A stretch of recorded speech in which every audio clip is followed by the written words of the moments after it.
নেপালে ভয়াবহ প্রাকৃতিক দুর্যোগ, আংশিক বন্যা ও ভূমিধসের বিপর্যস্ত দেশটির বিভিন্ন এলাকা। এমন পরিস্থিতিতে নেপালে অবস্থান করছেন ঢাকা সিনেমার জনপ্রিয় অভিনেত্রী অপু বিশ্বাস। সেখানে তিনি শিকার সিনেমা শুটিংয়ে ব্যস্ত ছিলেন।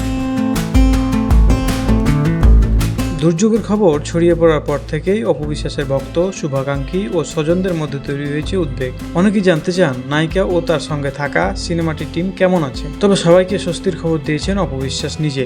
সামাজিক যোগাযোগ মাধ্যমে তিনি জানিয়েছেন, আল্লাহর রহমতে শিকার সিনেমার পুরো টিম নিরাপদে এবং সুস্থ আছে। বর্তমানে তারা পোখারায় নিরাপদ স্থানে অবস্থান করছেন। অপু আরও জানিয়েছেন, পোখারা থেকে কাঠমান্ডু যাওয়ার সড়কটি দুর্যোগে ব্যাপক ক্ষতি হয়েছে, তাই সড়ক পথের পরিবর্তে ফ্লাইটে কাঠমান্ডু যাওয়ার প্রস্তুতি নেওয়া হচ্ছে। এরপর সুযোগ অনুযায়ী ঢাকার ফেরার পরিকল্পনা রয়েছে।